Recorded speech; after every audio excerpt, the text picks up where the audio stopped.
को उसने चलाया है, संभाला है और उसकी भलाई से हमें भरा है। इसके लिए मैं प्रभु को धन्यवाद करता हूँ।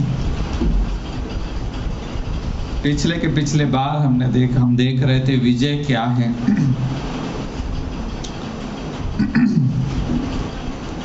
और पौलुस उसके बारे में लिखता है कि इन सारी बातों में मैं क्या हूँ, महाविजयी हूँ।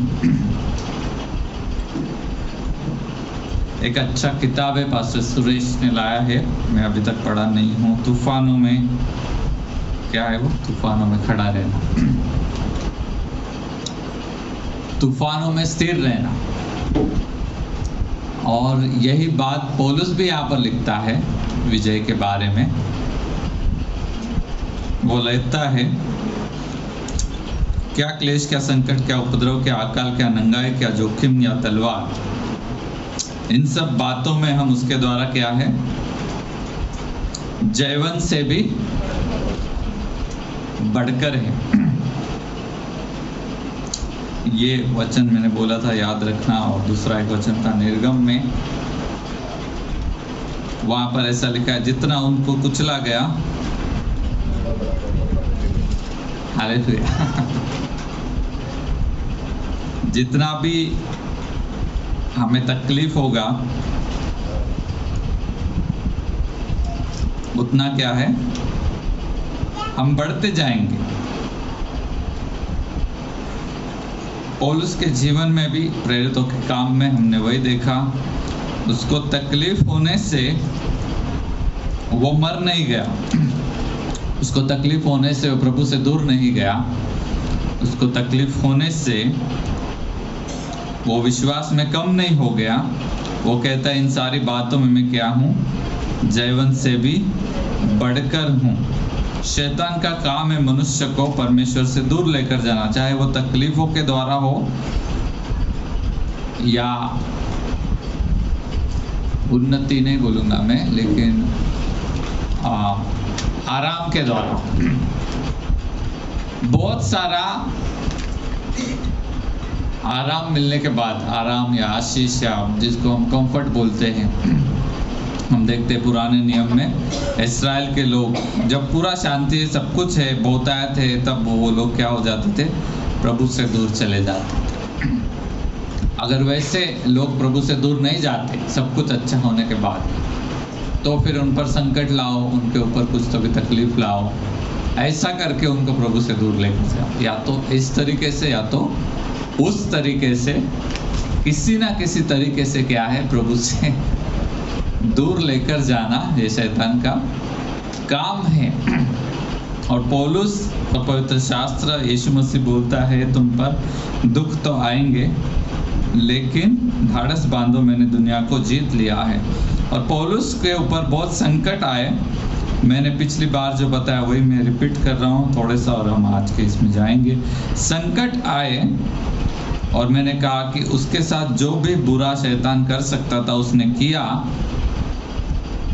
लेकिन पौलुस बुराई में नहीं चला गया। मतलब मेरे साथ बुरा हो रहा है इसलिए मैं भी अभी बुरा करता हूँ, ऐसा नहीं हुआ।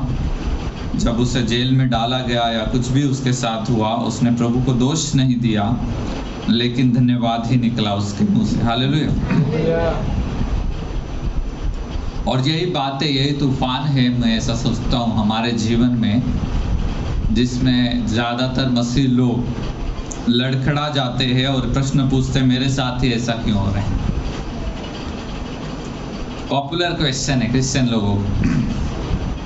मैं सब कुछ अच्छा कर रहा हूँ या कर रही हूँ, फिर भी मेरे साथ ऐसा क्यों हो रहा है, मुझे ये बीमारी क्यों है। आपके लिए गुड न्यूज़ है, अगर आप उसमें बने रहे प्रभु में, और ये प्रश्न पूछना आपने छोड़ दिया और उससे उल्टा जैसे इसने किया, पौलुस ने धन्यवाद किया, तो आप जयवंत से भी बढ़कर हैं। इसलिए मैंने बोला विजय को समझ के लो। हमारा विजय, हमारे पास कितनी चीज़ें हैं या कितने वरदान है उस वो नहीं है, लेकिन पौलुस जिस तरह से हमें बता रहा है, दिखा रहा है रोमियो की किताब में, कि क्लेशों में, संकटों में भी, अकाल में, नंगाई में, जोखिम उठाने में, तलवार में, ये सारी बातों में वो क्या है? जयवंत से भी बढ़कर है। वो प्रभु को छोड़ के नहीं गया और प्रभु उसको छोड़कर नहीं गया, उसके विश्वास हिला डुला नहीं। अलग अलग बातें हैं कि क्यों मसीह लोगों के ऊपर दुख आते हैं। वो बोलता है मेरे दुखों के द्वारा मैं दूसरों के लिए सांत्वन का कारण ठहराया गया। पौलुस के ऊपर दुख आए, उन दुख में से जाकर वो दूसरों के लिए सांत्वन के लिए ठहराया गया। मैंने पिछली बार भी इसका बातचीत किया, बहुत बार मैंने ये बात किया है कि अगर किसी परिस्थिति से हम नहीं गए हैं तो उस परिस्थिति के बारे में जो लोग जा रहे उनको सांत्वन देना शायद हम नहीं कर सकते इतना अच्छे से, लेकिन हम खुद अगर उस परिस्थिति से गए हैं, जैसे मैं अगर बीमारी से गया हूँ तो मैं बोल सकता हूँ कि हाँ मैं बीमार था और प्रभु ने मुझे इस तरह से छुड़ाया। मैं सांत्वन का कारण उस क्षेत्र में बन सकता हूँ। लेकिन अगर मुझे कुछ हुआ ही नहीं तो मैं सामने वाले की परिस्थिति को समझ नहीं सकता। समझ सकता हूँ लेकिन फिर भी इतनी गहराई से नहीं समझ सकता। और इसलिए पौलुस कहते हैं कि मेरे ऊपर आने वाला संकट क्या करता है? दूसरों के लिए सांत्वन को उत्पन्न करता है। कभी कभी प्रभु हमें उस दर्द से लेकर जाता है जो दूसरों को हो रहा है, ताकि हम क्या करें? उनके लिए सांत्वन का कारण बने। हमको समझ में आए कि किस परिस्थिति से वो गया या जा रहा है। इसीलिए बचपन से लेके, जैसे वचन में लिखा है, बपतिस्मा करने वाला यूहन्ना वो पेट में ही था तभी उसको अभिषेक हो गया। ऐसा आपके साथ भी हो सकता था, बराबर है कि नहीं? लेकिन नहीं हुआ। मैं वही सोच रहा था, प्रभु मुझे जब मैं पेट में था तभी अभिषेक देता तो कितना अच्छा था, फिर मैं परेशानी से बचता था।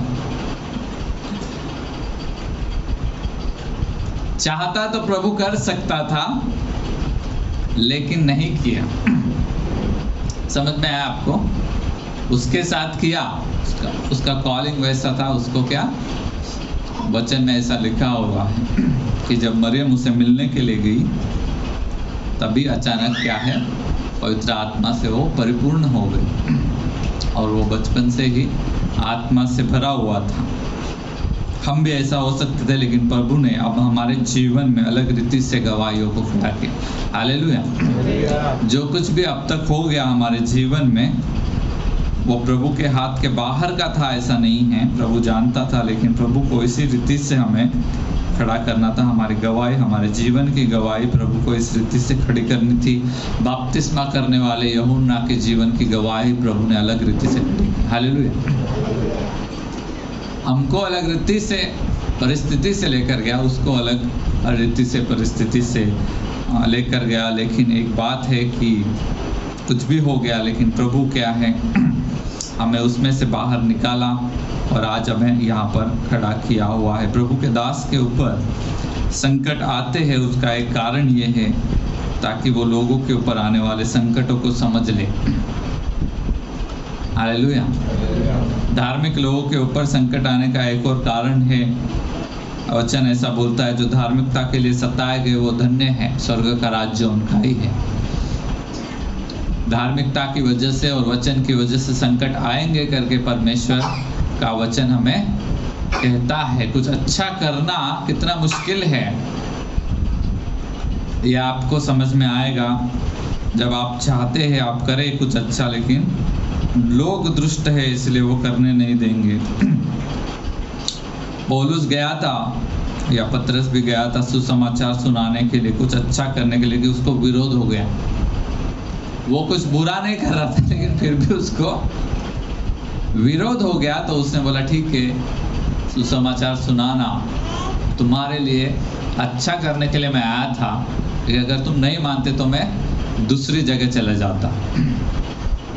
विरोध होता है। लोग यीशु मसीह को भी विरोध किया, सब कुछ अच्छा कर रहा था फिर भी विरोध किया।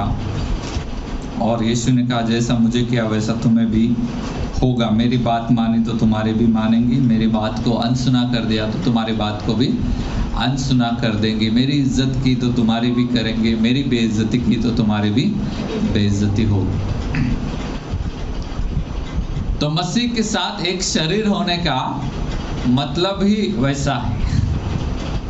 आइए एक वचन हम पढ़ते हैं, नेहमिया की किताब 4 अध्याय 17 वचन, और इसी विषय के बारे में आज बात करेंगे। मसीह के साथ एक साथ होना।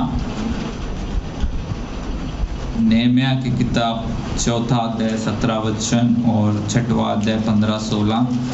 शहर बना के बनाने वाले और बोझ के ढाने वाले दोनों भार उठाते थे, अर्थात एक हाथ से काम करते थे और दूसरे हाथ से हथियार पकड़े रहते थे। 6वां अध्याय 15 और 16 वचन। तो यहाँ पर हम लोग देखते हैं जो काम करने वाले थे वो एक हाथ में तलवार, एक साइड में तलवार रखते थे और एक हाथ में काम कर रहे थे। इस तरह से उनका काम तेजी से चल रहा था। आगे हम पढ़ते हैं। एलूल महीने के 25वें दिन को अर्थात 52 दिन के भीतर शहर पनाह बन गई। जब हमारे सब शत्रुओं ने यह सुना तब हमारे चारों ओर रहने वाले सब अन्य जाति डर गए और बहुत लज्जित हुए, क्योंकि उन्होंने जान लिया कि यह काम हमारे परमेश्वर की ओर से हुआ। तो यहाँ पर हम लोग देखते हैं काम करने वाले सब साथ में मिल गए, एक हाथ में तलवार रख रहे हैं, एक हाथ से काम कर रहे हैं, और चमत्कारिक रीति से वो काम सिर्फ 50 या 52 दिन में क्या हो गया, पूरा हो गया। इतना तेजी से हो गया कि शत्रु लोग भी जान गए कि, और लज्जित हो गए। इतना तेजी से हो गया कि वो लज्जित हो गए और वो जान लिया कि भाई ये मनुष्य का काम नहीं है, ये प्रभु ने इतना तेजी से करके लाया है। हम देखते हैं इस दीवार बनाने के काम में सभी लोग एक संग होकर वहां पर उन्होंने काम किया और उन्होंने इतना तेजी से उसे बना दिया कि शत्रु भी लज्जित फजित हो गया, घबरा गया। अभी मैं प्रश्न पूछता हूं, चर्च हम सभी लोग आए हैं कि स्थापना प्रभु ने काय के लिए की? बहुत सारे इसके उत्तर है, लेकिन मैं चाहता हूं कि आप कुछ एक, बहुत सारे कारण हैं। हर चीज जो प्रभु करता है उसके पीछे बहुत सारे कारण रहते हैं। चर्च की स्थापना प्रभु ने क्यों की है? जल्दी जल्दी बोलो।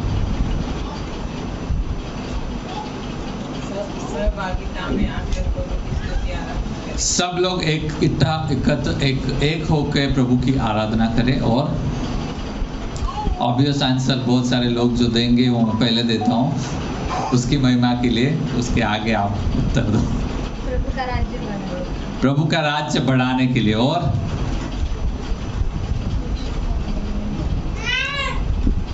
लोगों के उद्धार के लिए। लोगों का उद्धार हो, प्रभु का राज्य बढ़े, दोनों एक ही बात है, अलग अलग शब्दों में सही है। और आत्मिक उन्नति होने के लिए, और शैतान के विरोध में लड़ने के लिए, शैतान के विरोध में लड़ने के लिए, और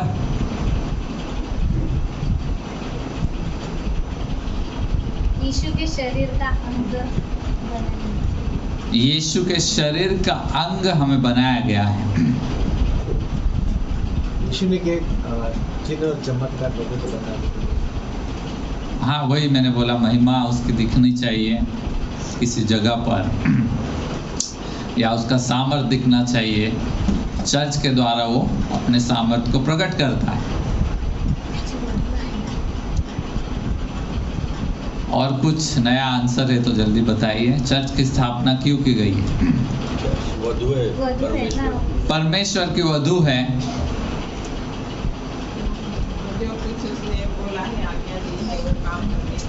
जो कुछ परमेश्वर ने दिया है, बोला है, वो आज्ञा उसकी मानने के लिए,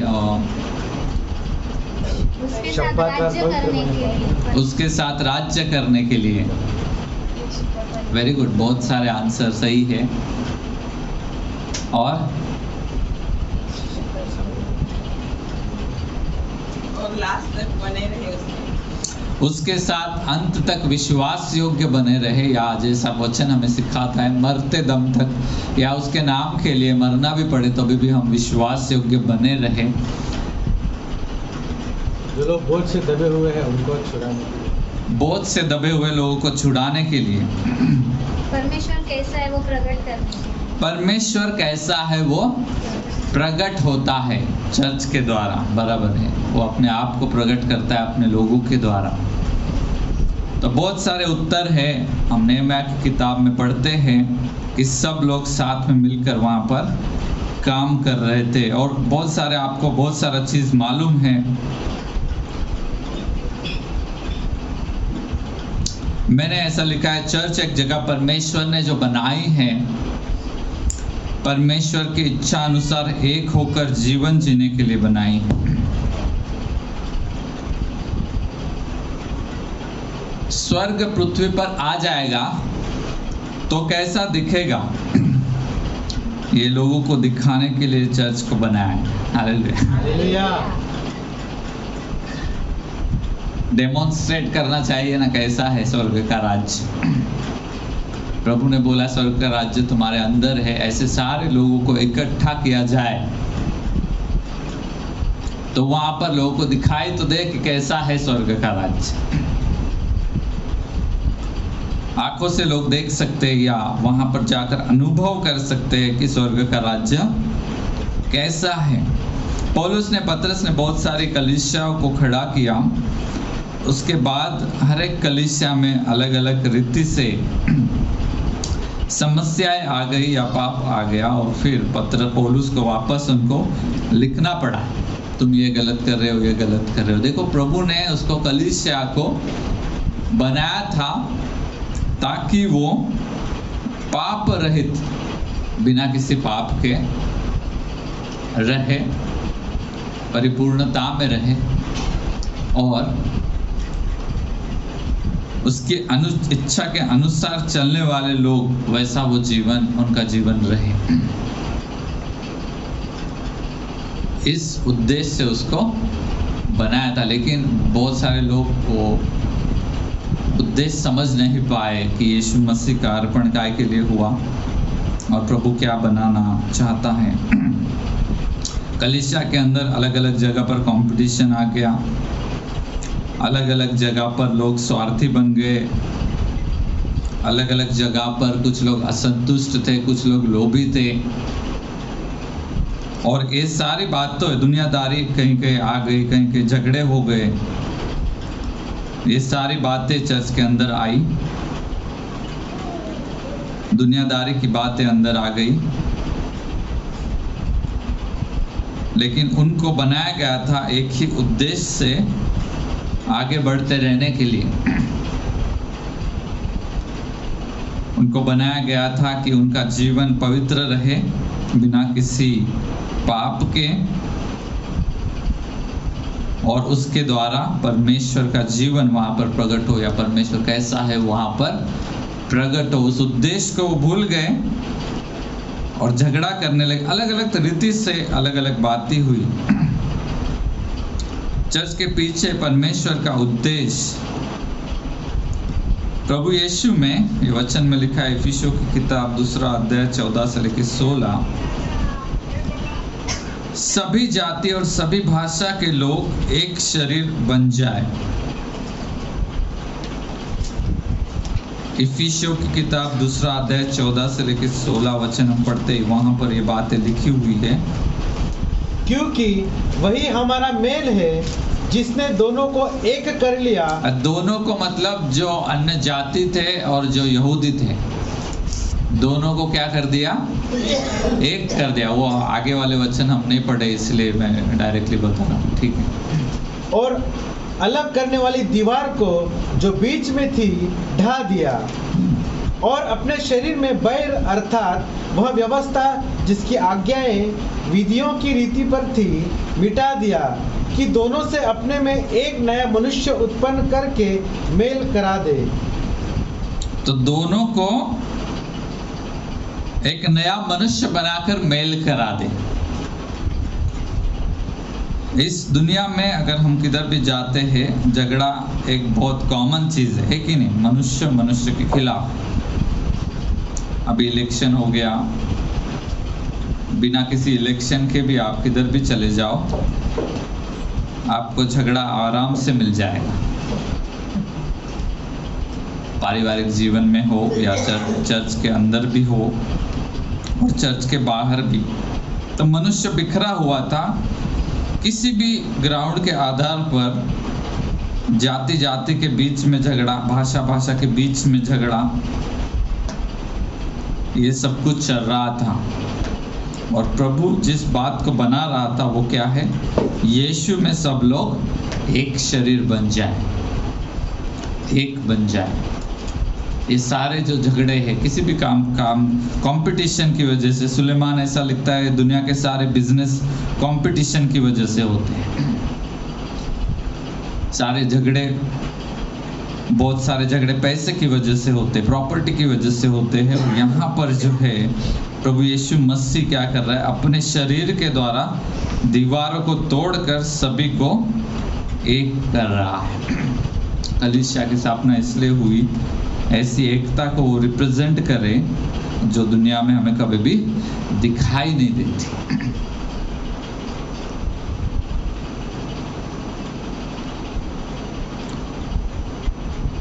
एक दूसरे से प्रेम करना और एक दूसरे का सम्मान करना, ये प्रभु ने अपने लोगों को सिखाया। हालेलुया।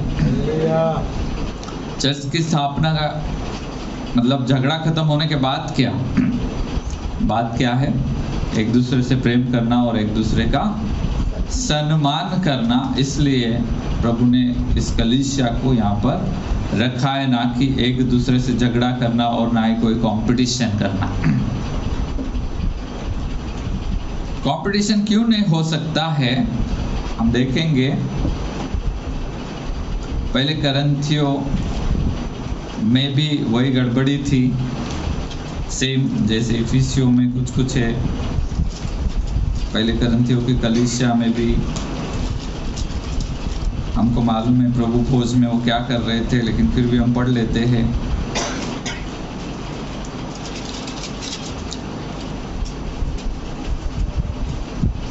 आइए हम पढ़ते पहले करंथियों 11वां अध्याय 20वां वचन 21वां वचन में पढ़ता हूँ। अंत तुम जो एक जगह में इकट्ठे होते हो तो यह प्रभु भोज खाने के लिए नहीं, क्योंकि खाने के समय एक दूसरे से पहले अपना भोज खा लेता है। इस प्रकार कोई तो भूखा रहता है और कोई मतवाला हो जाता है। क्या खाने पीने के लिए तुम्हारे पास घर नहीं है? और वो कहता है कि मैं तुम्हारी प्रशंसा नहीं करूंगा, इस तरह से तुम कर रहे हो।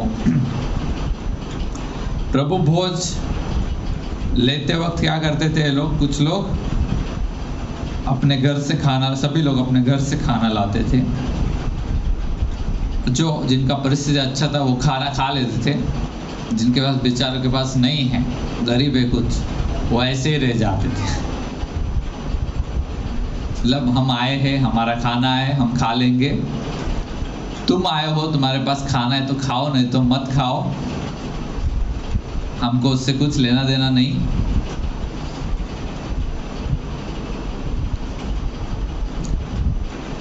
प्रभु की इच्छा थी कि सब लोग साथ में मिलकर खाए। जैसे प्रभु भोज के वक्त 12 चेले यीशु मसीह बैठा था, सभी ने मिलकर खाना खाया।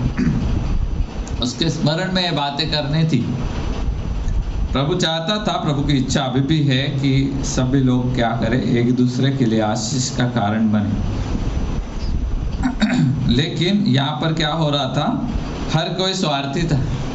हर कोई ने मतलब बहुत सारे लोग स्वार्थी, अपना खाना लाएंगे और खुद खा लेंगे और मजे करेंगे, और बाकी लोग का जो होता है उसको उधर होने दो, क्या होता है हमको कुछ लेना देना नहीं। जो प्रभु भोज को बिल्कुल भी दर्शाता नहीं, और सिर्फ खाने पीने के लिए वहाँ पर आते थे या कुछ सोशल गैदरिंग वहाँ पर होता था। और पौलुस को ये बात बिल्कुल अच्छी नहीं लगी। इस रीति से 25वां वचन में पढ़ रहा हूँ।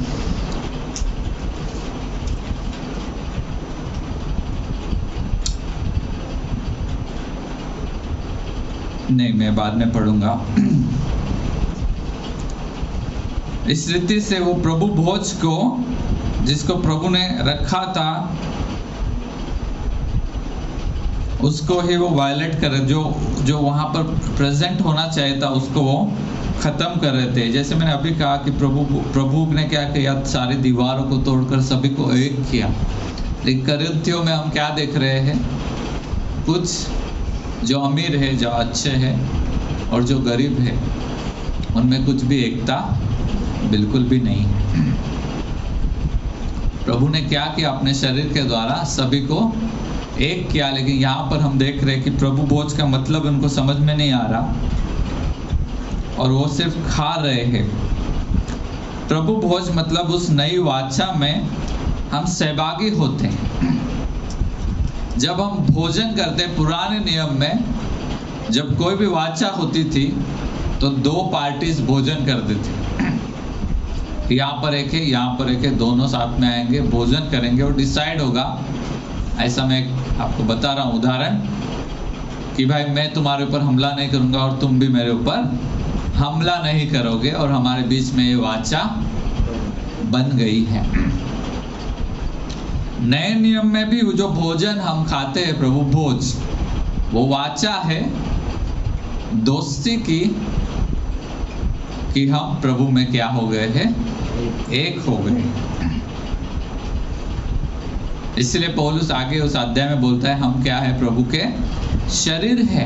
यहाँ पर हम क्या देखते हैं, झगड़ा चल रहा है, कुछ लोग खा रहे हैं, कुछ लोग मजे कर रहे हैं और कुछ लोग भूखे रह रहे हैं, और वहाँ पर कुछ भी एकता नहीं है। और प्रभु भोज का मतलब ही उनको समझ में नहीं आ रहा कि हम वाचा में एक हो गए। नई वाचा में उसके लहू के द्वारा, उसके मांस के द्वारा, पवित्र आत्मा के सहारे से हम क्या बन गए हैं, एक हो गए।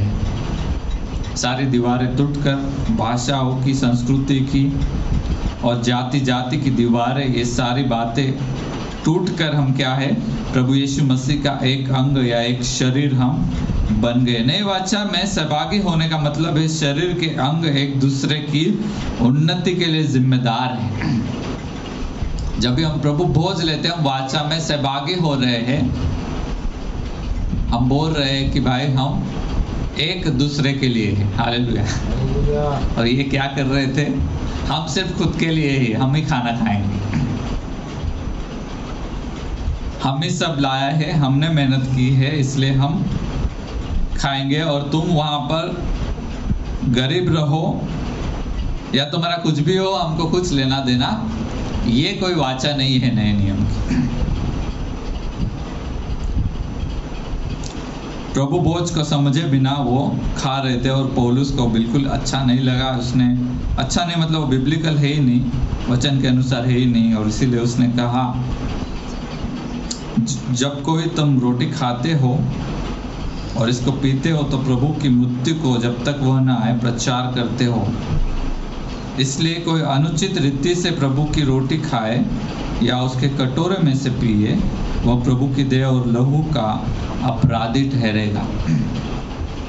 अनुचित रीति से वो लोग खा रहे थे, कुछ यूनिटी नहीं था उनके अंदर, एकता कुछ नहीं था, बस खा रहे थे और प्रभु के उस प्रभु भोज को कुछ समझ भी नहीं रहे थे और बस खा रहे थे। और वो बोल रहा है कि अनुचित रीति से अगर तुम इस तरह से खा रहे हो तो आशीषों की जगह तुम पर क्या आने वाला है, दंड आने वाला है। अपनी देह, प्रभु की देह और लहू का अपराधी ठहरेगा। एफिसियों में इसको एक्सप्लेन करता है, लहू के द्वारा क्या हो गया और देह के द्वारा क्या हो गया। अभी अभी हमने पढ़ा उसको, वो दीवारें टूट गई और हम क्या हो गए, एक हो गए। जब हम प्रभु यीशु मसीह के लहू को और देह को खाते हैं, हम प्रोक्लेम करते हैं, हम बोलते हैं कि हम उस देह का अंग है। समझ में आया आपको?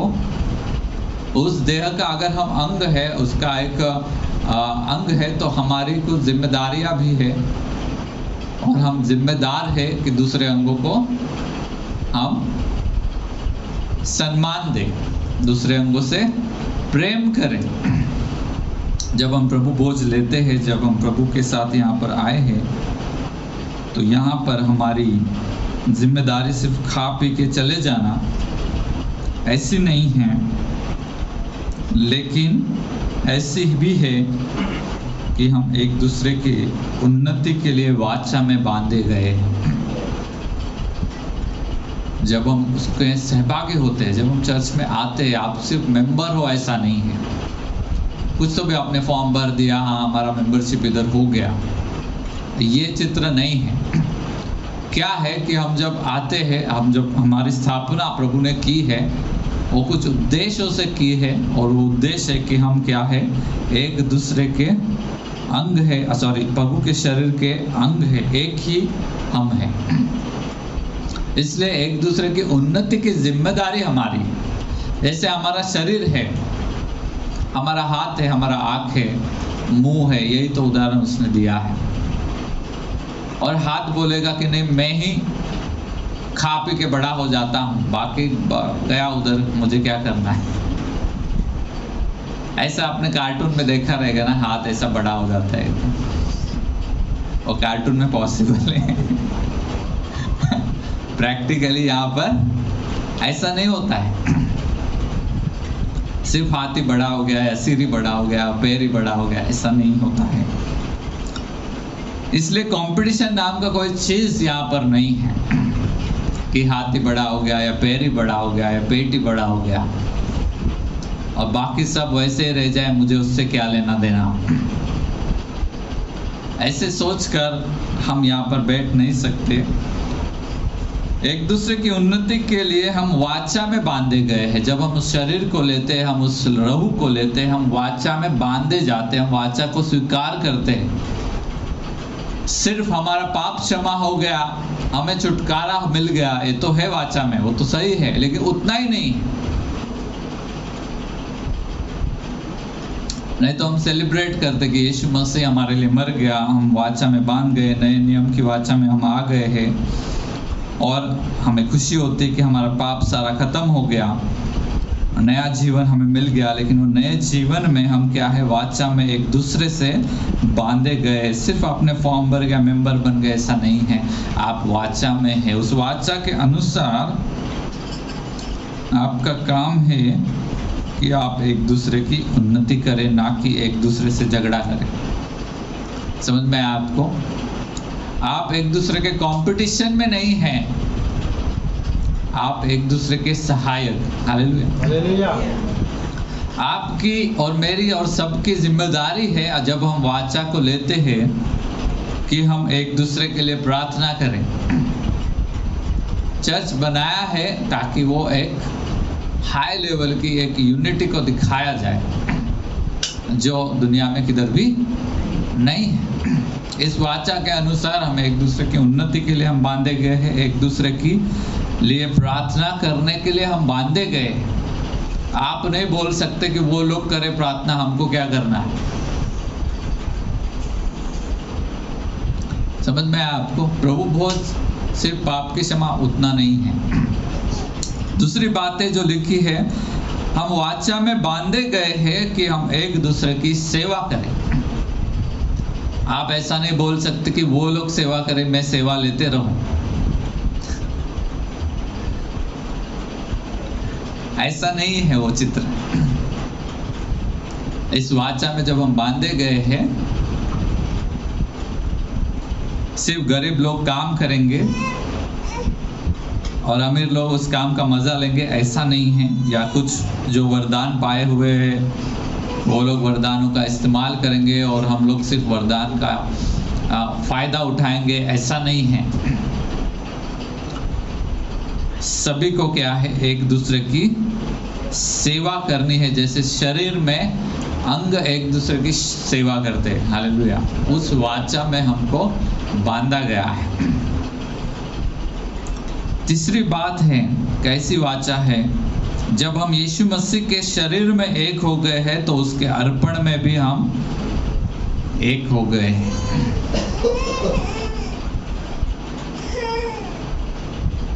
जैसे कि हम सेवा और सेवा के उसमें साथ में एक और बात है कि हम ऐसा नहीं बोल सकते कि तुम हमारे लिए अर्पण करो लेकिन हम तुम्हारे लिए कुछ नहीं अर्पण करेंगे, सैक्रिफाइस हम कुछ नहीं करें, ऐसा नहीं बोल सकते हम। अगर कोई आपके लिए सैक्रिफिशियली कुछ कर रहा है, खुद का पैसा, टाइम, शक्ति देकर आपकी सेवा अगर कोई कर रहा है तो आप ऐसा नहीं बोल सकते कि तुम सब करो लेकिन हम अपना टाइम, पैसा देकर तुम्हारी सेवा नहीं करेंगे, ऐसा नहीं हम बोल सकते। क्योंकि हम उस वाचा में क्या है, एक शरीर में सहभागी हो गए।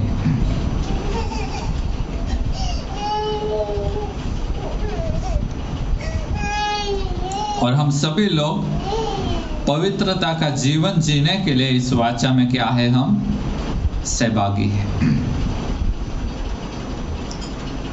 तो हमें प्रभु ने, यीशु मसीह ने अपने शरीर, अपने लहू के द्वारा क्या है, इस नई वाचा में बांध दिया है।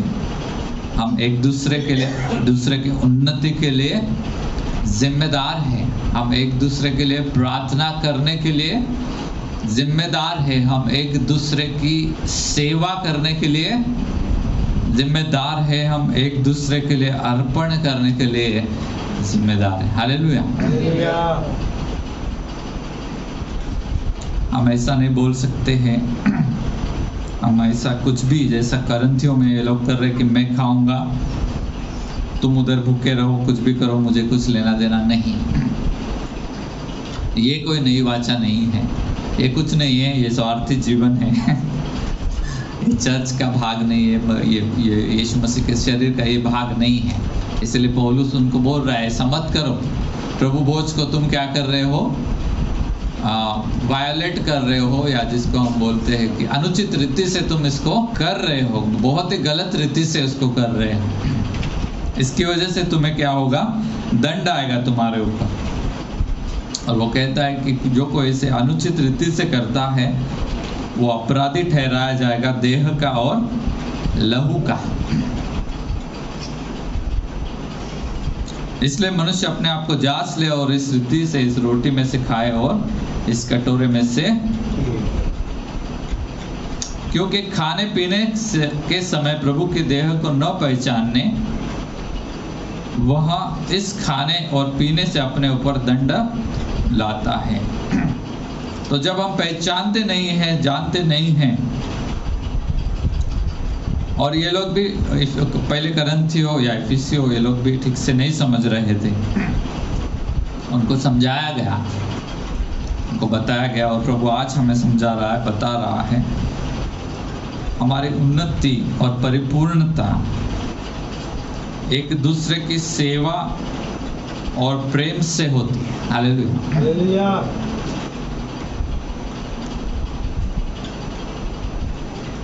क्योंकि हम उस वाचा में बांधे गए हैं।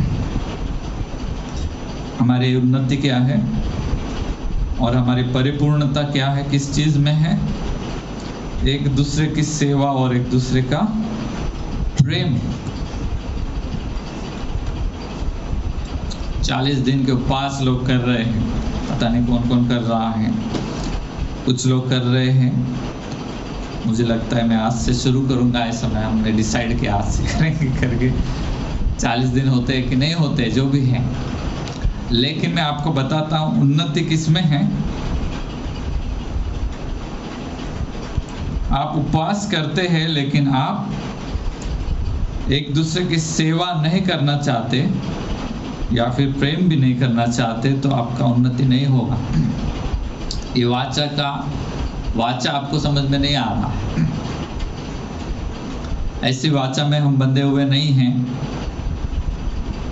जो नए नियम की सिर्फ वरदानों को इस्तेमाल करते हैं।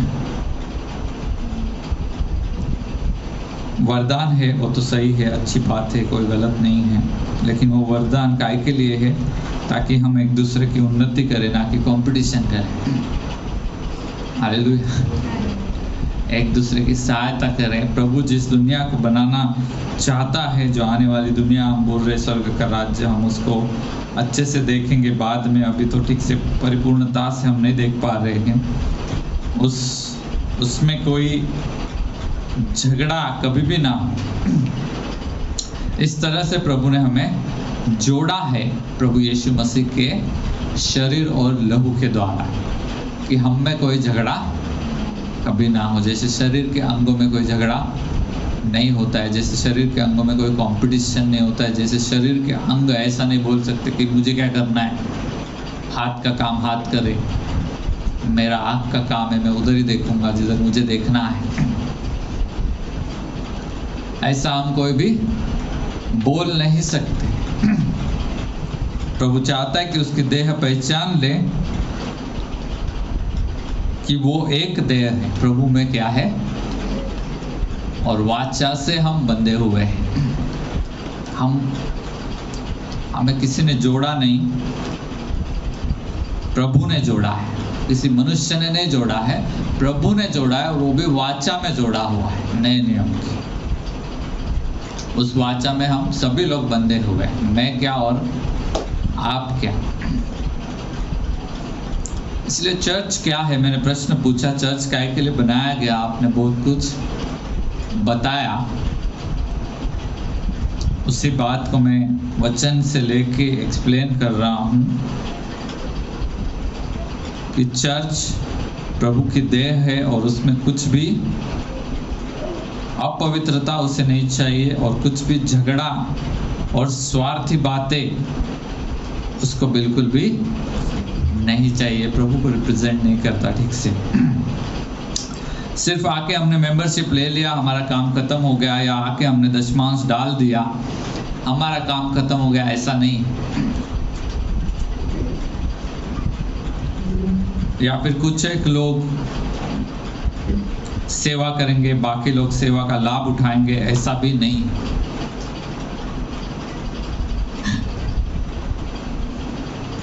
सभी कलीसियाओं में वाचा को नहीं समझने की वजह से ऐसा ही होता है। कुछ तो भी एक टीम रहता है, वो सेवा करते हैं, बाकी सभी लोग सिर्फ आके उस सेवा का लाभ उठाते हैं। लेकिन एक्चुअली बाइबल का चित्र ये नहीं है। बाइबल का चित्र क्या है, हमें वाचा में बांधा गया है ताकि हम एक दूसरे से प्रेम करें, एक दूसरे के लिए प्रार्थना करें, एक दूसरे के लिए अर्पण करें, एक दूसरे की सेवा करें। अलग अलग वचन है, मैं सब नहीं पढ़ रहा हूँ, ये सब कुछ मैंने इसमें से लिया हुआ है, वचन में से लिया हुआ है, और इस तरह से हमारा रोज का जीवन रहे। हालेलुया। सिर्फ रविवार का जीवन ऐसा रहे ऐसा नहीं है, रोज का जीवन इस तरह से रहे। तभी हम प्रभु को, तभी हमारी उन्नति भी होगी, प्रभु की परिपूर्णता तक भी हम पहुंचेंगे, और तभी हम प्रभु को एक्चुअली रिप्रेजेंट करेंगे, और जो स्वर्ग का राज्य है उसको हम रिप्रेजेंट करेंगे।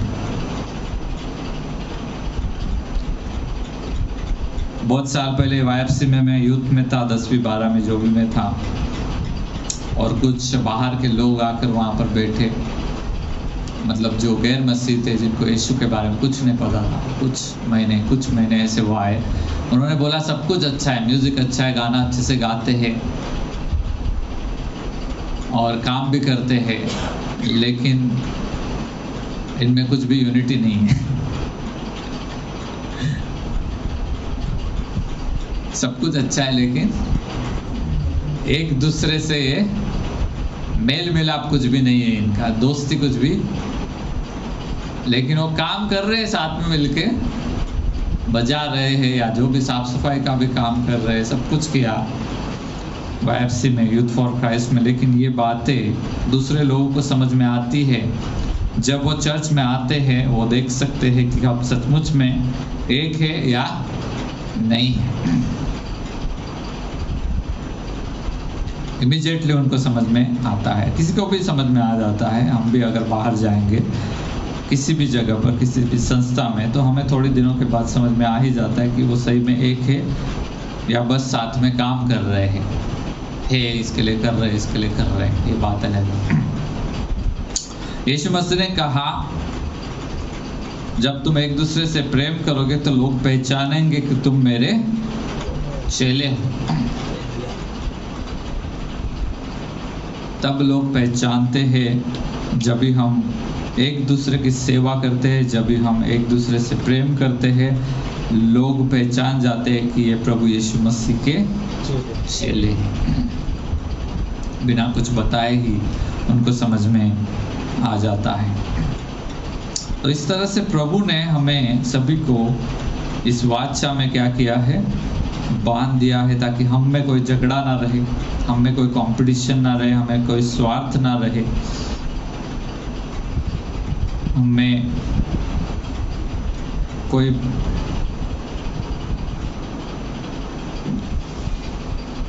भी मतलब ऐसी बिना उन्नति करने वाली बात ना रहे, कोई अपवित्रता ना रहे। इसलिए हमें क्या किया गया है, प्रभु ने एक साथ जोड़ दिया गया है। इस चर्च की स्थापना प्रभु ने इन सारी उद्देश्यों से की है। चर्च के अंदर क्या वातावरण रहना चाहिए, प्रभु का क्या एक्सपेक्टेशन है। मैं बाहर सुसमाचार सुनाने का बात नहीं कर रहा हूँ, हालांकि सुसमाचार सुनाने के लिए भी हम वाचा में बांधे गए, वो तो सही है। साथ में मिलकर सुसमाचार सुनाना ये भी वाचा का ही एक भाग है। लेकिन हमें क्या है, यहाँ पर एक शरीर के रूप में प्रभु ने खड़ा किया है। मुझे पता नहीं आज तक आप किस तरह से, किस उद्देश्य को लेकर चर्च में आ रहे थे, किस तरह से आप आ रहे थे, लेकिन आज प्रभु ने आपको फिर एक बार इन बातों को याद करके दिया है कि काय के लिए हम यहाँ पर इकट्ठे हुए हैं। आप में से या मैं या आप, कोई भी अपना हाथ ऊपर नहीं कर सकता कि हमको क्या करना है। उधर कुछ भी चल रहा है तो चलने दो, हम ऐसा बोल नहीं सकते, क्योंकि इस वाचा में हम क्या है, सहभागी हुए हैं। ये समझना बहुत ज़रूरी है, क्योंकि ज़्यादातर लोगों को एज अ चर्च मेंबर हमारे क्या हमसे क्या एक्सपेक्ट करता है परमेश्वर, ये मालूम नहीं होता है। प्रभु क्या चाहता है चर्च के लोगों से, ये लोगों को पता ही नहीं होता। और किस वाचा में हम बांधे गए ये भी लोगों को पता नहीं होता। परमेश्वर ने आज फिर एक बार हमें ये बातें बताई है। मुझे पता नहीं आप इसमें से कुछ चीज़ों में कैसे कैसे गलतफहमियों में थे। जैसे करंथियों में लोग गलतफहमी में थे, ये मेरा काम नहीं है।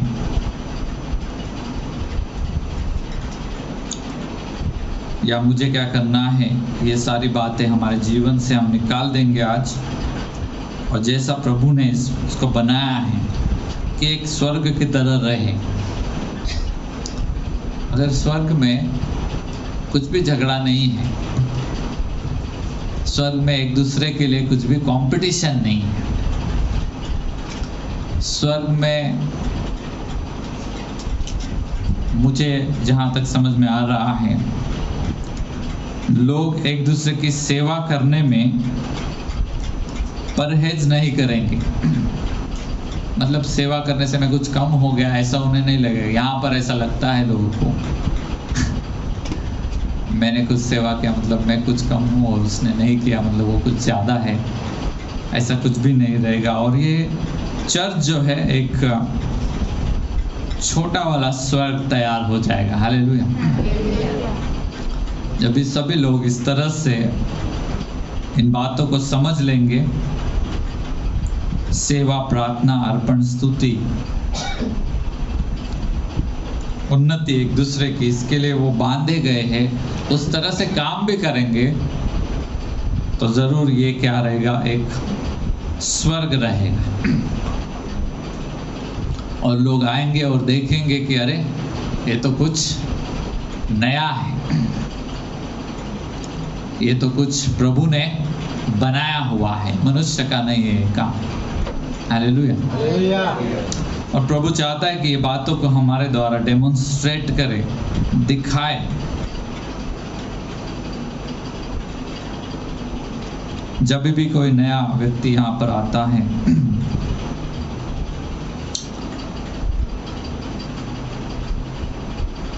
तो लोग सोचते हैं पास्टर का काम है उसको जाके मिलना,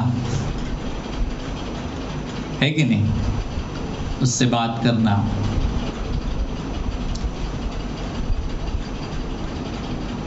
लेकिन समझो कि बहुत सारे लोग नए आ गए, वो अकेला नहीं कर पाएगा, बराबर है। एक बार अमेरिका के एक चर्च की कहानी है, वो बताकर मैं बंद करता हूँ। पास्टर ने बोला वहाँ पर कंस्ट्रक्शन का काम चल रहा है, कंपनी बना रहे थे और वहाँ पर बहुत सारे मजदूर थे, ठंडी का मौसम आने वाला था। पास्टर ने बोला वहाँ पर भी हम सेवा शुरू करेंगे, एक काम करो, सब लोग जूते खरीदो जो खरीद सकते हैं, जिनका फाइनेंशियल कंडीशन अच्छा है, और उन कामगार लोगों को जूते देंगे, उनको कंबल देंगे, उनको स्वेटर देंगे, और जो भी आप दे सकते वो ले देंगे, हम लोग देंगे।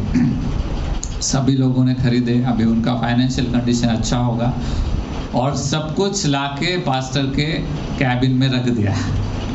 वो इतना रख दिया कि वो दरवाजा भी नहीं खोल सकता था, अंदर भी नहीं जा सकता। पास्टर ने सिर पे मार लिया, अरे बाबा मैंने बोला कि हम लोग करेंगे, मैं करूंगा, इसलिए मुझे नहीं देना था तुमको।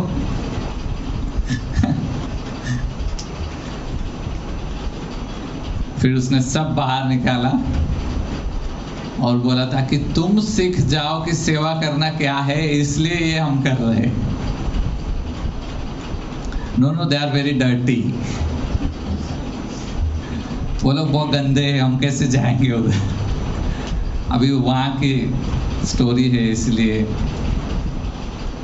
उसने बोला यीशु ने सबका सेवा किया, वो गंदा बिंदा कैसा भी हो, यही हमारा जीवन है, ये हमारे उन्नति का रास्ता है। तुम करोगे ही नहीं तो तुम कभी भी सेवा नहीं करोगे, अर्पण कुछ भी नहीं करोगे, नो सैक्रिफाइस करना नहीं चाहते, तुम अपना कंफर्टेबल कार और स्वच्छ घर छोड़ के गंदगी में जाना ही नहीं चाहते। ऐसा नहीं हो सकता है। और ये सिर्फ मेरा काम नहीं है, मैं रहूंगा, मैंने ये किया है, अब तुम करके देखो, है कि नहीं। तुम करोगे तभी तो तुम सेवा करना सीखोगे। प्रभु ने कलीसिया बनाया ताकि हम क्या करें, सेवा करें, एक दूसरे की उन्नति करें, एक दूसरे के लिए प्रार्थना करें, एक दूसरे अर्पण करें, और यहाँ पर जो है स्वर्ग उतर आएगा। हालेलुया। फिर यहाँ पर कोई झगड़ा नहीं होगा, फिर यहाँ पर कोई दुख नहीं होगा, ऐसा नहीं, दुख में सांत्वन करने वाले बहुत लोग रहेंगे। जब भी संगमनेर के दो पास्टर्स थे, वो कोरोना के दिनों में प्रभु के पास चले गए, उनके पत्नी और बच्चों को बुलाया गया। फिर पुणे में हम सभी पास्टर्स वहाँ पर आए, उन्होंने कहा कि आज हमें लग रहा है कि हमारे साथ भी हमारे परिवार खड़ा है। 3 दिन या 2 दिन, मुझे याद नहीं आ रहा, हम लोग उनके साथ थे, उनको सांत्वना दिया। वहाँ पर कोई प्रोग्राम नहीं था, बस उस परिवारों को सांत्वना देना बहुत ज़रूरी था, क्योंकि बड़ी कलीसिया थी और कलीसिया के लोग पूरे हिल गए, कुछ लोग छोड़कर भी चले गए, पास्टर ही मर गया तो हमारा क्या।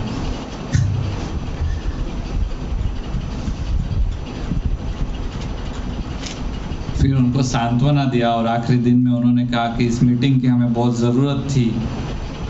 आज हमें पता चला कि हमारी एक्सटेंडेड फैमिली जो हमारे साथ नहीं रहते, लेकिन महाराष्ट्र में आप सभी पास्टर्स रहते, आप सभी दूर दूर से हमारे लिए यहाँ पर आ गए, हमारे साथ बैठे, हमें सांत्वना दिया। हमारे लिए बहुत दुख था, तकलीफ था, हमें लग रहा है कि आप हमारे लोग हैं जो हमारे लिए खड़े हैं। हालेलुया।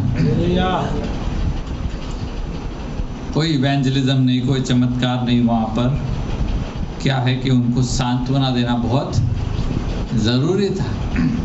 बहुत दुख के समय से वो जा रहे थे, और प्रभु ने इसी एकता के बारे में कीमत चुकाकर इसको खरीदा हुआ है। एक दूसरे की सेवा करना, सांत्वना देना, प्रार्थना करना, ये हमारा रोज का जीवन है, ये हमारा पवित्रता का जीवन है। हालेलुया। हालेलुया। यीशु मसीह ने कोई सेवा नहीं किया था, उससे पहले ही उसको बोला तू मेरा पुत्र है, मैं तुझसे संतुष्ट हूँ। जब उसने बपतिस्मा लिया तो स्वर्ग से वाणी हुआ, उसका पिता, स्वर्गीय पिता ने बोला मैं तुझसे। मैं सोचता था ऐसा कैसा, कुछ सेवा ही नहीं किया है उसने, अभी तो शुरू ही नहीं हुआ, अभी तो बपतिस्मा। मैं आपको बताता हूँ उसका जीवन ऐसा ही होगा। सेवा शुरू करने से पहले घर के अंदर, मैं ऐसा पूरा विश्वास करता हूँ यीशु ने कोई पाप नहीं किया। वो घर के अंदर उनके भाई बहन की उन्नति के लिए काम करता होगा, उसके भाई बहन के लिए प्रार्थना करता होगा, उसके भाई बहन की सेवा करता होगा, और उसके भाई बहन के लिए अर्पण के स्वरूप में कुछ ना कुछ वो देता होगा। जो भी उसका जीवन था इतना अच्छा था कि प्रभु खुद बोला कि तू मेरा पुत्र है, मैं तुझसे संतुष्ट हूँ। बपतिस्मा से पहले 30 साल तक वो जिंदगी जिया, क्या जिया मुझे पता नहीं, लेकिन जो भी उसने जिया वो प्रभु के नजर में क्या था? संतुष्ट था, अच्छा था। सेवा उसने 30 साल के बाद शुरू किया है। उससे पहले का उसका जीवन क्या है? प्रभु को संतुष्टि देने वाला जीवन। हालेलुया। हालेलुया। आप चाहते हैं ना प्रभु भी आपके बारे में यही बोले कि तू मेरा पुत्र है, मैं तुझसे, या तू मेरी कन्या है, मैं तुझसे। तो हमारा जीवन इस वाचा के अनुसार होना चाहिए। हालेलुया। हालेलुया। इसके अनुसार हम करेंगे तभी प्रभु भी खुश रहेगा। और प्रभु संतुष्ट था, इसके लिए क्या है? प्रभु उस यीशु के पास बहुत सारे लोगों को लेकर आए।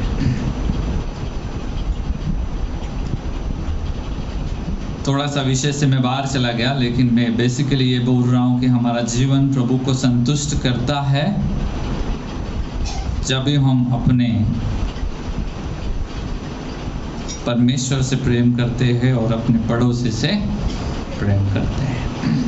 अब प्रभु यीशु मसीह ने, मुझे ऐसा लगता है कि अपने बपतिस्मा होने से पहले एग्जैक्टली ऐसा ही जीवन जिया होगा।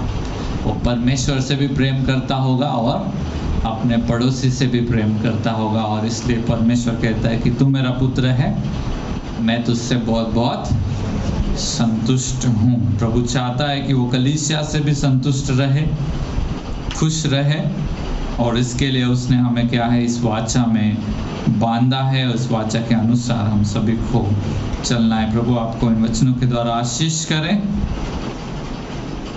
पिछली बार जो भी मैंने बोला वो हमारे बाहर से आने वाले संकटों के बारे में था। दुख और क्लेश, तकलीफें, तलवार, इन सभी में हम प्रभु को नहीं छोड़ेंगे तो हम क्या है? जयवंत से भी बढ़कर या महाविजयी हैं। आज जो मैंने बात किया वो चर्च के अंदर का बात है।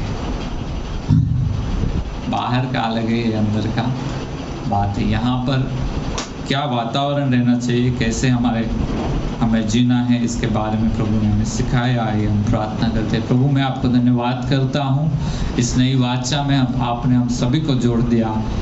धन्यवाद, धन्यवाद और धन्यवाद। बहुत बार प्रभु परमेश्वर हमने घृणा की है, द्वेष किया, एक दूसरे से झगड़े किए, एक दूसरे से हमने इस वाचा को आपकी तोड़ा, कंपटीशन किया, लालच किया, और सारी बातों के लिए हमें क्षमा कीजिए प्रभु। ऐसे मैं प्रार्थना और विनती करता हूँ। बहुत बार हमने जिम्मेदारी से काम नहीं किया, एक दूसरे को नीचे दबाने के लिए कोशिश किया, तो सारी बातों के लिए हमें क्षमा कीजिए प्रभु। इन दिनों में प्रभु एक दूसरे की उन्नति, एक दूसरे के लिए प्रार्थना, एक दूसरे के लिए अर्पण का जीवन जीने के लिए फिर एक बार हमें सहायता कीजिए प्रभु। ऐसे में प्रार्थना और विनती करता हूँ। ये कलीसिया आपकी महिमा का कारण सर्वदा बनता रहे। हमारा जीवन प्रभु आपकी संतुष्टि के लिए हमेशा रहे, ऐसा आप होने दीजिए। ऐसे में प्रार्थना और विनती करता हूँ। सभी को नया मन, नया दिल, नया आत्मा देकर आशीषित कीजिए, यीशु के नाम से। आमीन।